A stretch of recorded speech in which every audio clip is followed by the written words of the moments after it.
Hi ಎಲ್ರಿಗೂ ನಮಸ್ಕಾರ. Welcome to YCTR in one channel. ಎಲ್ಲರೂ ಹೇಗಿದ್ದೀರಾ? ಐ ಹೋಪ್ ಎಲ್ಲರೂ ಚೆನ್ನಾಗಿದ್ದೀರಾ ಅಂತ ಭಾವಿಸ್ತಾ ಇವತ್ತಿನ ವಿಡಿಯೋದಲ್ಲಿ ನಾವು ಸ್ವತಂತ್ರ ದಿನಾಚರಣೆಯ ಒಂದು ಭಾಷಣವನ್ನು ನೋಡೋಣ. ಇದನ್ನು ನಿಮ್ಮ ಮಕ್ಕಳಿಗೆ, ವಿದ್ಯಾರ್ಥಿಗಳಿಗೆ ಅಥವಾ ಶಿಕ್ಷಕರು ಕೂಡ ಮಾಡಬಹುದು. ಸ್ವತಂತ್ರ ದಿನಾಚರಣೆಯ ಅದ್ಭುತ ಭಾಷಣ. ಪೂಜ್ಯ ಗುರುಗಳೇ, ಅತಿಥಿ ಗಣ್ಯರೇ ಹಾಗೂ ನನ್ನ ಪ್ರೀತಿಯ ಸಹಪಾಠಿಗಳೇ, ಎಲ್ಲರಿಗೂ ಶುಭೋದಯ ಹಾಗೂ ಸ್ವತಂತ್ರ ದಿನಾಚರಣೆಯ ಹಾರ್ದಿಕ ಶುಭಾಶಯಗಳು. ಇಂದು ನಾವು ಎಲ್ಲರೂ ಕೇಸರಿ, ಬಿಳಿ, ಹಸಿರು ಬಣ್ಣದ ಬಾವುಟಗಳನ್ನು ಹಿಡಿದು ಶಾಲೆಯಲ್ಲಿ ಮುದ್ದಾಗಿ ಸಜ್ಜಾಗಿ ತಿರಂಗ ಹಾರಿಸುತ್ತಾ ಇದ್ದೀವಿ. ಆಗಸ್ಟ್ 15 ಬಂದಾಗಲೆಲ್ಲ ಸಂತೋಷವಾಗುತ್ತದೆ. ಏಕೆಂದರೆ ಇದು ನಮ್ಮ ಭಾರತ ಮಾತೆಯ ಹುಟ್ಟಿದ ದಿನವನ್ನು ಹಬ್ಬದಂತೆ ಆಚರಿಸುವ ಸಂಭ್ರಮದ ದಿನ. ಸ್ವತಂತ್ರ ಎಂದರೆ ಒಂದು ರಜಾ ದಿನ ಅಲ್ಲ, ಬದಲಾಗಿ ನಾನು ನನ್ನಂತೆ ನಾನಾಗಿ ಬೆಳೆದು ಅರ್ಥಪೂರ್ಣವಾಗಿ ಸ್ವಾಭಿಮಾನದಿಂದ ಬದುಕೋ ಹಕ್ಕು. ಇದನ್ನು ನಮ್ಮ ಪೂರ್ವಜರು ತಮ್ಮ ಪ್ರಾಣತ್ಯಾಗದಿಂದ ನಮ್ಮ ಕೈಗೆ ಕೊಟ್ಟಿದ್ದಾರೆ. ಈ ನಮ್ಮ ಸ್ವಾತಂತ್ರ್ಯ ಅಷ್ಟು ಸುಲಭವಾಗಿ ನಮಗೆ ಬಂದಿಲ್ಲ. ಗೆಳೆಯರೇ, ಒಮ್ಮೆ ಕಲ್ಪಿಸಿ ನೋಡೋಣ. ನಾವು ನಮ್ಮ ಭಾಷೆಯಲ್ಲಿ ಮಾತನಾಡಿದರೆ ಶಿಕ್ಷೆ, ನಮ್ಮದೇ ನಾಡಿನಲ್ಲಿ ನಮ್ಮನ್ನು ನಾವೇ ಆಳಲಾರದ ದುಸ್ಥಿತಿ, ಮನೆ ಮನೆಗೆ ಬ್ರಿಟಿಷ್ ಸೈನಿಕರು ಅವರಂತೆಯೇ ನಡೆಯಬೇಕೆಂಬ ಆಜ್ಞೆ, ಸ್ವಾತಂತ್ರ್ಯದ ಮಾತೆಂದರೆ ಸಾಕು ಲಾಠಿ ಹೊಡೆತ, ಜೈಲುವಾಸ. ಈ ಸ್ಥಿತಿಯಿಂದ ನಮ್ಮ ಭಾರತವನ್ನು ಮುಕ್ತಗೊಳಿಸಲು ಸಾವಿರಾರು ಜನ ತಮ್ಮ ಬದುಕನ್ನು ಬಲಿಕೊಟ್ಟರು.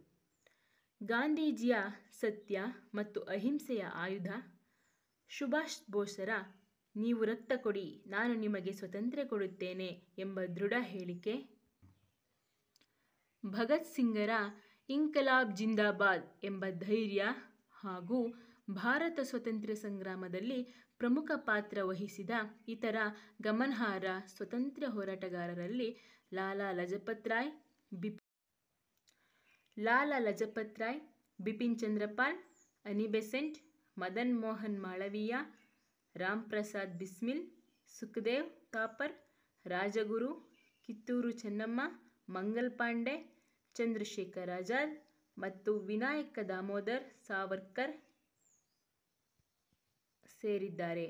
ಈ ಧೀರರು ತಮ್ಮ ತ್ಯಾಗ, ಧೈರ್ಯ ಮತ್ತು ಕ್ರಾಂತಿಕಾರಿ ಚಟುವಟಿಕೆಗಳ ಮೂಲಕ ಭಾರತದ ಸ್ವಾತಂತ್ರ್ಯಕ್ಕಾಗಿ ಅಮೂಲ್ಯ ಕೊಡುಗೆ ನೀಡಿದರು. ಇವರೇ ನಮ್ಮ ನಿಜವಾದ ಹೀರೋಗಳು. ಇಂತಹ ಹಲವಾರು ಪ್ರಾಣಾರ್ಪಣೆಗಳಿಂದ ಬಂದ ಸ್ವಾತಂತ್ರ್ಯವನ್ನು ಅರ್ಥಪೂರ್ಣವಾಗಿ ಜೀವಿಸಬೇಕು. ನಾವೀಗ ಸ್ವಾತಂತ್ರ್ಯಕ್ಕಾಗಿ ಪ್ರಾಣ ಕೊಡಬೇಕಾಗಿಲ್ಲ. ನಮ್ಮ ಕರ್ತವ್ಯವನ್ನು ಶ್ರದ್ಧೆಯಿಂದ ಮಾಡುವುದೇ ದೇಶ ಸೇವೆ. ವಿದ್ಯಾರ್ಥಿಗಳಾದ ನಾವು ಪ್ರತಿದಿನ ಶಾಲೆಗೆ ಬರಬೇಕು, ಸತ್ಯ ಹೇಳಬೇಕು, ಪರಿಸರ ಕಾಪಾಡಬೇಕು, ಮನುಷ್ಯರನ್ನು ಮನುಷ್ಯರೆಂದೇ ಕಾಣಬೇಕು, ದೇಶವನ್ನು ಪ್ರೀತಿಸಬೇಕು. ನಮ್ಮ ಕನಸುಗಳು ದೊಡ್ಡದಾಗಬೇಕು, ಆದರೆ ಕಾಲು ನೆಲದಲ್ಲೇ ಇರಬೇಕು. ಇಂದಿನ ನಾವೇ ನಾಳೆಯ ಭವ್ಯ ಭಾರತದ ಭವಿಷ್ಯವಾಗಲಿದ್ದೇವೆ. ಇದನ್ನು ಸದಾ ನೆನಪಿನಲ್ಲಿಟ್ಟುಕೊಂಡು ಜವಾಬ್ದಾರಿಯಿಂದ ಬೆಳೆಯೋಣ ಮತ್ತು ಬಾಳೋಣ. ಭಾರತ ನಮ್ಮಿಂದ ಗುರುತನ್ನು ಬಯಸುತ್ತದೆ, ನಮ್ಮ ಪ್ರತಿಭೆಯಿಂದ ಹೆಮ್ಮೆ ಪಡುವ ಅವಕಾಶ ಬಯಸುತ್ತದೆ. ನಾನು, ನೀವು, ನಾವು ಎಲ್ಲರೂ ನಮ್ಮ ಕೆಲಸದಲ್ಲಿ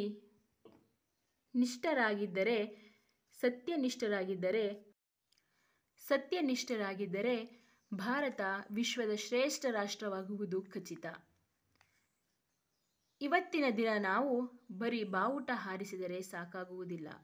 ನಾವು ನಮ್ಮ ಕರ್ತವ್ಯಗಳನ್ನು ನೆನಪಿಟ್ಟುಕೊಂಡು ದೇಶಕ್ಕಾಗಿ ಕೊಡುಗೆ ನೀಡೋಣ, ದೇಶ ಪ್ರೇಮಿಗಳಾಗೋಣ. ಈ ಸಂಭ್ರಮದ ದಿನಾಚರಣೆಯಲ್ಲಿ ನನ್ನ ಮಾತುಗಳಿಗೂ ಅವಕಾಶ ನೀಡಿದವರಿಗೂ, ಶಾಂತಿಯಿಂದ ಆಲಿಸಿದ ತಮ್ಮೆಲ್ಲರಿಗೂ ನನ್ನ ಹೃತ್ಪೂರ್ವಕ ಧನ್ಯವಾದಗಳು. ಜೈ ಹಿಂದ್, ಜೈ ಭಾರತಾಂಬೆ, ವಂದೇ ಮಾತರಂ. ಈ ಭಾಷಣದ ಬಗ್ಗೆ ನಿಮ್ಮ ಅನಿಸಿಕೆ, ಅಭಿಪ್ರಾಯಗಳನ್ನು ಕಮೆಂಟ್ ಮೂಲಕ ತಿಳಿಸಿ.